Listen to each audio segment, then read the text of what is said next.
തിളപ്പിച്ച് വെച്ചിരുന്ന ചോറ് അടുപ്പത്ത് വെച്ച് കൊടുത്തിട്ടുണ്ട്. അത് ഏകദേശം വേകാനായി. നമുക്കൊന്ന് ഇളക്കി നോക്കാം. ചോറ് ഏകദേശം ആയിട്ടുണ്ട്. നമുക്കിതിൽ കുറച്ച് വെള്ളം തിളപ്പിച്ച് ഒഴിച്ചു കൊടുക്കാം. വെള്ളം കുറവാണ്.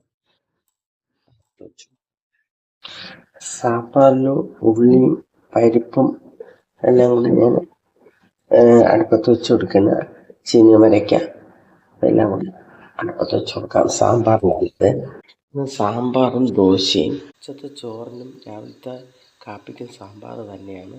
കാരണം ഞാനിന്നിവിടെ ഇല്ല. എനിക്ക് മെഡിക്കൽ കോളേജ് വരെ പോകണം, എൻ്റെ ചേച്ചിയും കൊണ്ട്. അപ്പോൾ അതുകൊണ്ട് ഈ ചെറിയ വിഭവങ്ങൾ മാത്രമേ ഇന്ന് തയ്യാറാക്കുന്നുള്ളൂ. സമയം 5 മണി. അപ്പോൾ വെളുപ്പിനെ 5 മണിയാണിത്. അപ്പോൾ അതുകൊണ്ട് എനിക്ക് 7:30 പോകണം. അപ്പം അതിന് മുമ്പേ ഇത് റെഡിയാക്കിയിട്ട് പോകാൻ വേണ്ടിയിട്ട് ഞാൻ തയ്യാറെടുക്കുകയാണ്. ആവി പോയിട്ടില്ല. അപ്പോൾ നമുക്കിതൊന്ന് ഇറക്കി വെച്ച് നോക്കാം. ഇറക്കി വെച്ച് അല്പം ഒന്ന് തണുക്കണം. അപ്പോൾ നമുക്ക് സാമ്പാറിൻ്റെ പരിപ്പൊന്ന് തുറന്ന് നോക്കാം.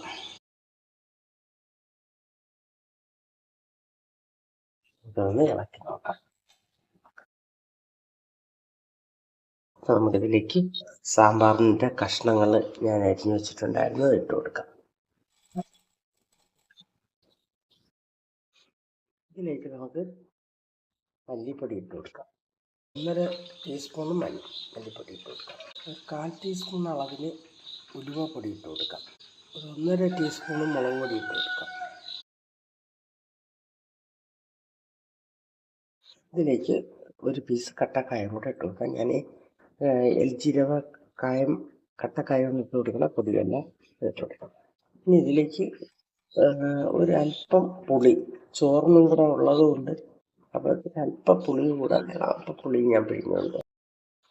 അപ്പോൾ അല്പം പുളിയും കൂടെ പിഴിഞ്ഞൊഴിച്ച് കൊടുക്കുകയാണ് ഞാൻ.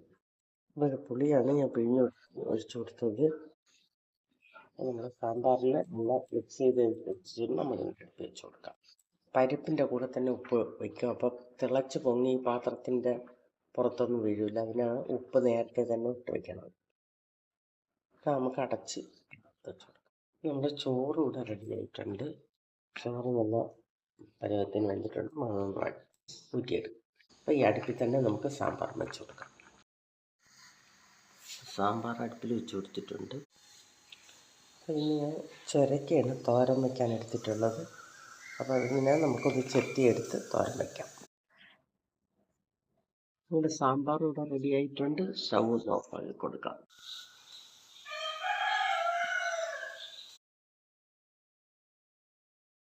നമ്മുടെ ചോറ് ഊറ്റിയെടുത്തിട്ടുണ്ട്. ഇന്ന് വെള്ളം തോർത്തിയെടുക്കാം. ഇതിലേക്ക് ദോശ തയ്യാറാക്കാനുള്ള ദോശക്കല്ല് വെച്ച് കൊടുത്തു. ദോശ ഒന്ന് ചുട്ടെടുക്കാം.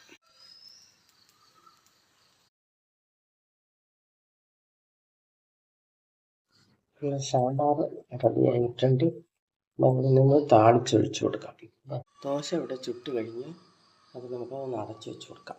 കടായി അടുപ്പത്ത് വെച്ച് കൊടുക്കാം.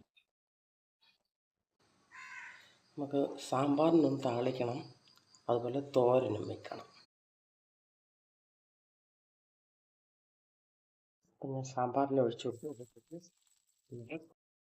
സവാളയും ചുരക്കയും കൂടെ അരിഞ്ഞു വെച്ചതാണ് ഞാൻ ഇട്ട് കൊടുക്കുന്നത് തോരത്തിന്. ഇതിലേക്ക് ആവശ്യത്തിനുള്ള ഉപ്പിട്ട് കൊടുക്കും. നമ്മുടെ ദോശയ്ക്ക് കുറച്ച് ചമ്മന്തി കൂടെ തയ്യാറാക്കാം.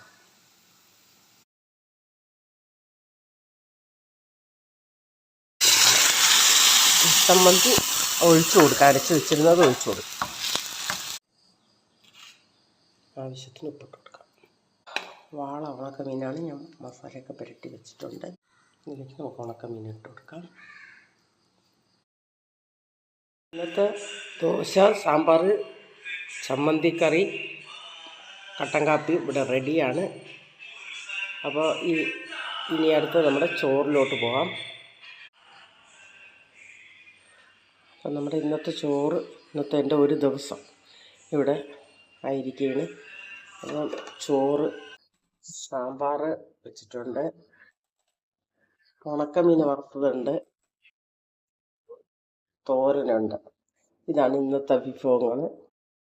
അപ്പോൾ ഇന്നത്തെ ദിവസം ഞാൻ മെഡിക്കൽ കോളേജിലാണ് ബാക്കിത്തെ സമയം. അപ്പോൾ ഈ വീഡിയോ എല്ലാവർക്കും ഇഷ്ടപ്പെട്ടെങ്കിൽ ലൈക്ക് ചെയ്യുക, ഷെയർ ചെയ്യുക, സപ്പോർട്ട്